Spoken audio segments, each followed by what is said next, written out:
From Super League to Olympic distance to age group world records to color. Go longer with the right fuel at the right time with SFuels.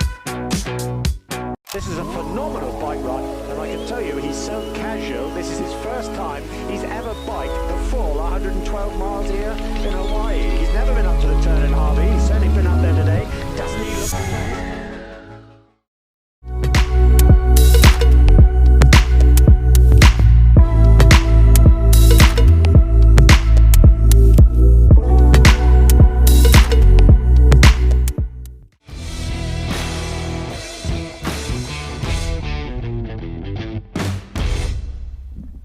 Hey everybody, welcome to Breakfast with Bob from St. George. This is our championship edition. My name is Bob Babbitt, brought to you by Master Spas, Zoot Sports, the original triathlon brand. HOKA, Let's Fly, SFuels, Go Longer, Biostarks.com. Use the code BWB10 for a 10% discount. Quintanaroo, Form Smart Swim Goggles, Zions Bank, Premium Plus Sports, and of course, our Challenged Athletes Foundation. Our next guest, 22-year-old Mika Noodt, who took fourth place yesterday. How you doing, Mika? It's a pleasure to get to chat with you. Yeah, a pleasure for me as well. First time here, straight to championship edition. Really cool. Yeah, I'm doing well. Legs are feeling all right, I'd say. Yes. So, yeah. So, since we've never met before, give me a little background. Growing up in Germany, what were you? Swimmer, cyclist, runner? I'd say I was an all-rounder. All-rounder. So I wasn't into like any competitive sports until I became a triathlete when I was 13 years old. So before that, I knew how to swim. I learned how to swim pretty early. Yes. But I wasn't going for like competitions or like big competitions or whatever. And yeah, I was just an outside kid, always playing outside. My parents always took us to the Alps for vacation. So yeah, I just got to learn.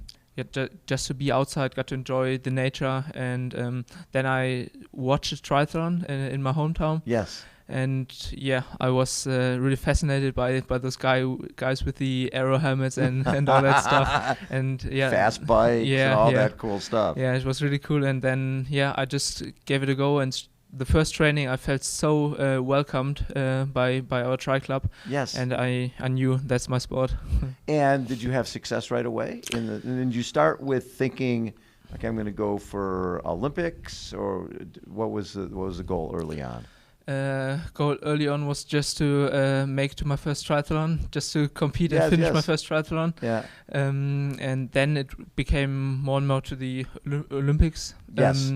But also I always had Hawaii on my mind because it's in Germany. It's very big. I mean, going 2014 Sebi, then Frodo and Patrick.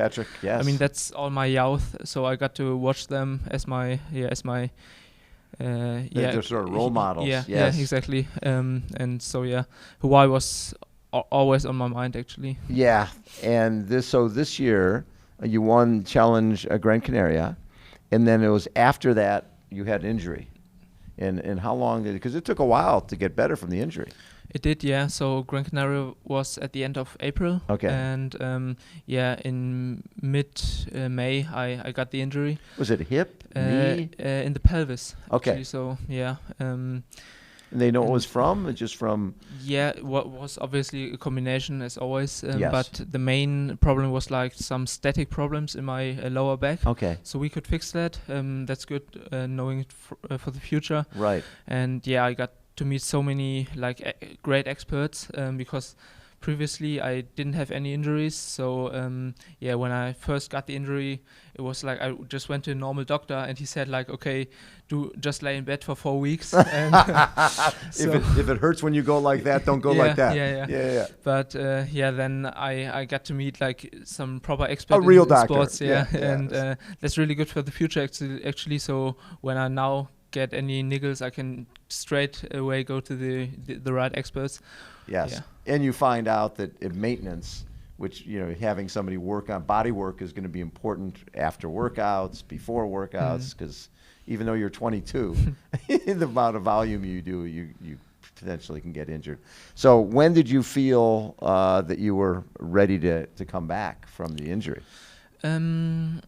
Maybe in August. Okay. So I started running in July again, and in August I felt like, yeah, I mean, I didn't lay around the month previously, so I did like plenty of course, swimming and biking, which was fine, and also like a lot of work in the gym, and I felt that this really paid off. So yeah, I felt in August quite confident again, but didn't want to rush into it, because I knew like, okay, if I do the PTO race in Dallas and 70.3 words, these are two great races, big races. So rather focus on these two and deliver there, instead of like rushing into it and having like a semi-good performance and risking like something injury for the injury. What's fascinating is being patient when you're 22 is very hard. I bet it was difficult for you, because you're feeling like, okay, my running's coming back, let's go find a race. Yeah, definitely. And I mean, if you nowadays you can watch the races that are going on a lot better, which is great, but which is also very testing, because you want to be there. Yeah, like watching like the PTO in Edmonton and like some other Ironman race, for example, in August. It was tough, but I think I made the right and smartest decisions there. No question. Yeah. No question. And so then you come back for PTO US Open, which is like a championship event because the field is so deep, and you get 9th there, which is great, right? You had to come away from that, because the fact that you had not really raced since winning Gran Canaria and getting 9th in a world-class field. How much confidence did you gain from that?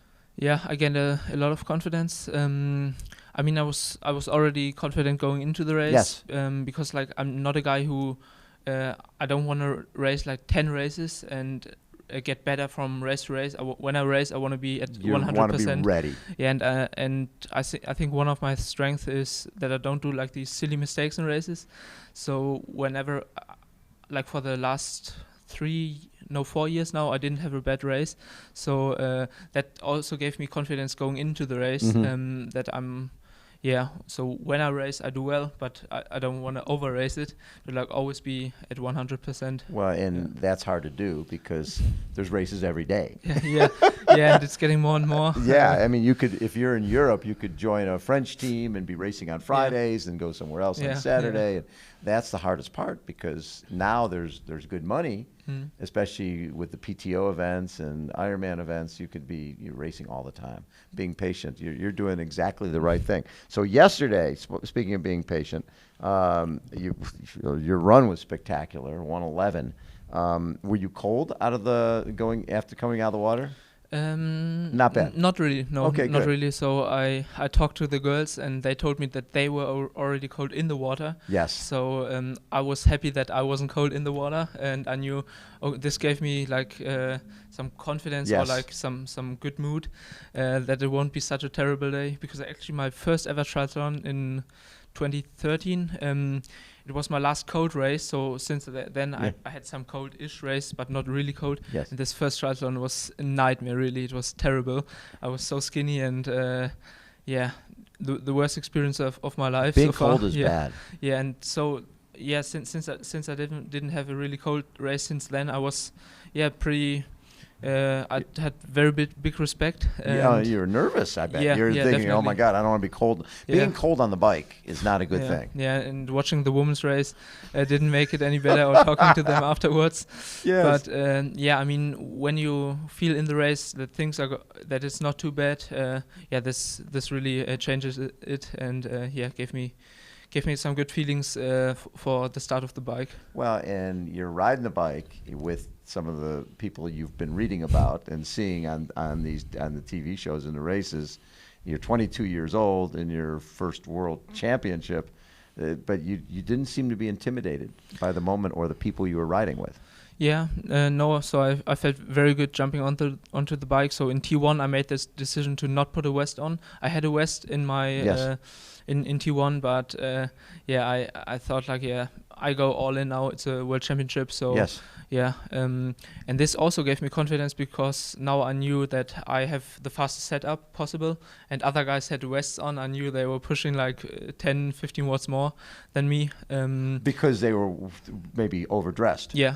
And I mean, then I felt that my legs were decent as well. I jumped onto the bike just behind Fred, Funk, and Gustav. Yes. So not too bad cyclists to be around. And from then on, I just followed Gustav because I know that he always does like very smart races. Yes. And I was like, okay, he wants to be world champion, so just follow him. I rode with him for the first 45k. Yes. But then I started to feel, okay, he's not pushing that hard actually. So I think I'll just go drop him. Maybe not drop him, but take a turn. Take a turn at the front. And if he can hang in, great. If not, I'll drop him. And then like going into Snow Canyon, I dropped him, and then I was on my own. So actually, the ride was a lot more lonely than I thought. Like for a championship race, I expected to be like in Dallas, where I always was surrounded by other guys, but here I was very much on my own with Gustav for the first part, but then just alone. So I just got to focus on myself a lot. That's great. And when you came, what place were you off the bike? 6th place. 6th place. Yeah. Okay. So then you knew Fred Funk was up there, and but those when they came by here, it was Christian and it was Ben and it was Magnus, and that really didn't change. Mm-hmm. But you knew probably fairly early that you could potentially run your way up to up the 4th place.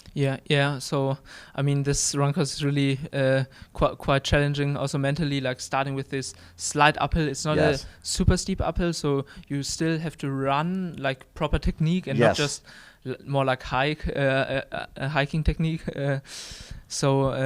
You don't feel fast at all, especially after like you rode for 50 minutes, you rode like over 60 k's an hour, and then you run like maybe 70 k's an hour and are on your limit, so it feels pretty bad. But I saw Miki coming back, and then the part on the golf course, I really enjoyed it, like this technical bits, like up and down and changing technique. It's like and running rhythm. cross country. Really.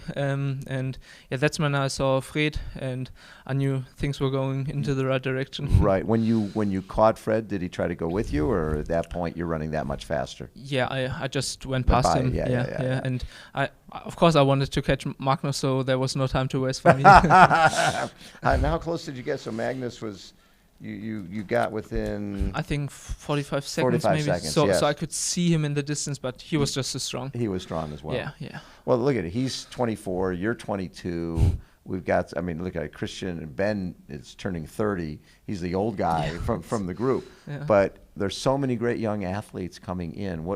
You were here for how long? 3 weeks? In St. George, yes. And what did you gain from being here for so long? You got to ride and run the course a lot. Yeah, I got to practice, especially the bike course a lot, which was very important, I think. So especially like in my race situation now, so for the first 40k, I didn't look at I had just speed, time and distance on my bike computer, because I was like, doesn't matter how much watts I push, I just have to follow Gustav if I want to get to the front.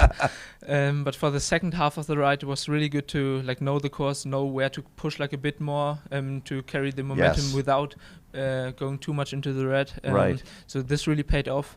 Like regarding the race, but also what I have to say, like regarding just general life and lifestyle, was so great. Like I've been now since Dallas in the US for like, I think now it's 8 or 9 weeks. It was just a great experience. So I've been to Dallas, then I went to Boulder for 3 weeks, training camp there. It was also really cool there. And then coming here to St. George, I had a great homestay, and now the race. So and then you're going to stay for a couple more weeks. Yes, 2 more weeks with my mom. She came for the race. Oh, and fun! Yeah, we're going to do like vacation and just the classic program. I guess when you're here, you have to check out Zion, Grand Canyon. So 2 more weeks. That's so exciting that you're going to spend all this time hiking the Grand Canyon and Zion and everything. Yeah. Or your mom is, and you'll watch. She wants to do big hikes, but I told her, nah, it's off season for me. I can't hike that much. My legs are.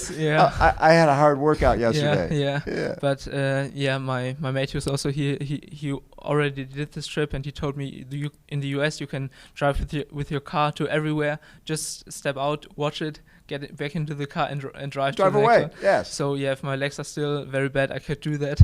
And of course, I get the chance to test out all the fast food here in the US, which is also good for off season. So you like the whole idea of the pizza with cheese in the crust? They don't have that in Germany. Yeah, no, and also like other stuff. It's great. It's paradise for me here.